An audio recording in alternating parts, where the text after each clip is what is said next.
And keeping it moving for this next fight, we got Cutelaba taking on Ibo Aslan in the light heavyweight division. And this should be fireworks. I mean, both these guys are intense knockout artists. They end fights early a lot of the time, and it's clash of prospect versus veteran here too. Iwan Cutelaba, he's been in the UFC for 9 years. He has 18 fights with the promotion. Ibo Aslan, he hasn't even been in the UFC for a full year, only 2-0 in the UFC. And Cutelaba, he doesn't have a good UFC record, but he's fought the best of the best. He's only 31. He's coming off a win. He's just trying to find that consistency, whereas Ibo Aslan is an absolute unit. The guy has been winning fights, looking good recently. He only has one loss and definitely is confident coming in here. But Aslan, the guy has a nice stance. He's playing it. He's ready to counter. He has a good jab to draw out opponent's offense. He'll throw nasty counter hooks, counter overhands. He's accurate. And in the pocket, he's really good at just brawling. I've seen him put guys out cold.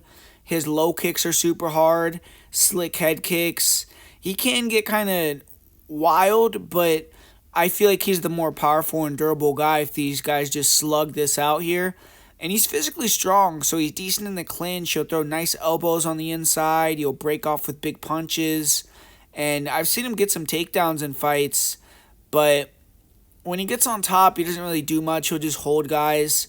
His takedown defense is actually pretty good, though. From what I've seen, it seems like he's fairly hard to hold down, or to take down, excuse me. But when you do get him on his back, that's where he did see him get submitted by Anton Turkali.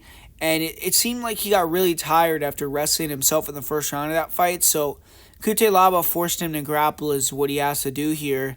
And Cutelaba looked improved in his last fight. His cardio looked better. He was fighting a little bit smarter on the feet. And he has good pressure. He's good at staying in the pocket, kind of countering with hooks and mixing in the wrestling. I think as he has to wrestle in this fight, Aslan is a little sharper, I think a little more powerful, and I expect that Iwan struggles on the feet with the counters. Iwan, if he could force the wrestling exchanges, like I said, hopefully he could gas out Aslan if you're an Iwan backer.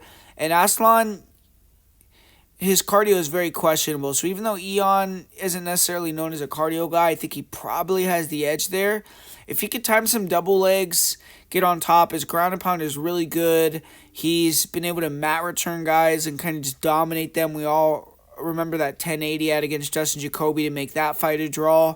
It's kind of weird saying Cutelaba needs to use his cardio to win a fight, but this one I think he can do that. And we've seen him go out there and out-wrestle guys like Devin Clark for 3 rounds. So Aslan needs to have his defensive wrestling on point, and if he does, I think he's going to get a knockout here, or at least a decision win. Iwan needs to either land hard early and knock Aslan out, which I see as a little unlikely, or use his wrestling to gas Aslan. And I just can't trust Iwan's fight IQ. I feel like he's not going to mix it up. He's going to end up getting into a brawl. And I just think Aslan, he's at Tiger Muay Thai, which is a good gym to be at to get a striking sharp for this fight. And I'm going to say he gets a second round knockout here.